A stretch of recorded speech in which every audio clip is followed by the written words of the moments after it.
Aujourd'hui, je vais vous montrer comment reproduire cet effet grille. Pour cela, rien de plus simple. Il suffit de créer un nouveau template à partir du TwoPlanes.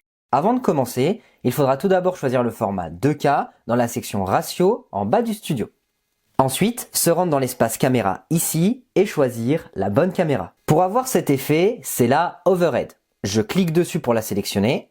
La caméra Overhead, sa spécificité, c'est qu'elle ne montre que le sol. C'est exactement ce qu'on veut pour réaliser une grille. On ne veut pas voir le mur, on ne veut voir que le sol. Une fois que ça c'est fait, c'est hyper simple. Je sélectionne mon produit et je vais le dupliquer. Je vais en créer par exemple 5. Ok, je vais tous les sélectionner parce que là ils sont trop grands par rapport à mon format de rendu, donc je les passe à 1,5 environ.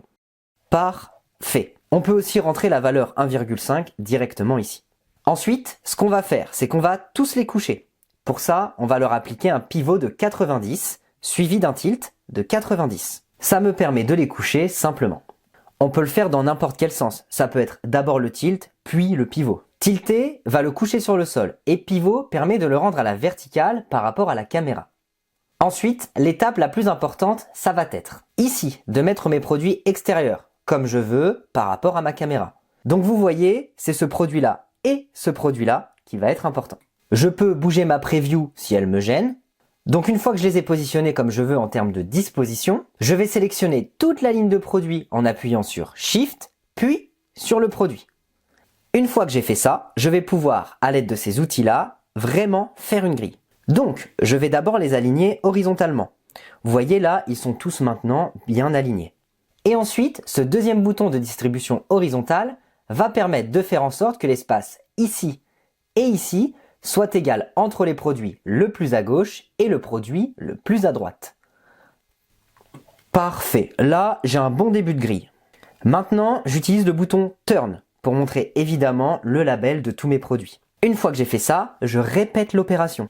Je clique and drag ici, j'ai pas besoin d'être super précis pour l'instant, je continue, click and drag, et là, je répète l'opération. Je sélectionne tous mes produits, je les aligne et je les distribue. On le fait une dernière fois en bas. Hop. Je peux aussi faire avec les flèches comme je vois que c'est un peu plus compliqué.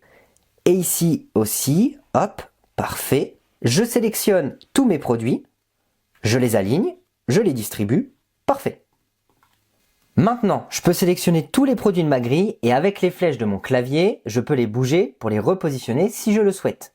Je peux cliquer ici pour être sûr, après avoir tout sélectionné, pour que tout soit parfaitement centré. On a aussi une grille ici, comme vous pouvez le voir, qui permet de bien voir si les éléments sont positionnés.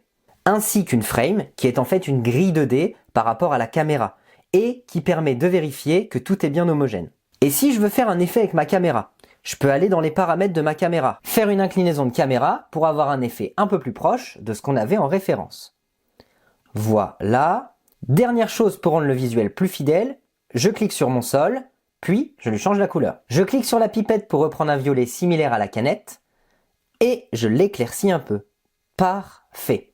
J'attends évidemment une preview finale. Si vous le souhaitez, vous pouvez agrandir le preview pour mieux voir. Évidemment, plus la preview est grande, plus le temps de chargement est long. Mais comme vous pouvez le voir, ça prend pas non plus beaucoup de temps. Si je suis content du résultat, je peux appuyer sur Générer et lui donner un nom. Et voilà comment générer une grille en quelques minutes.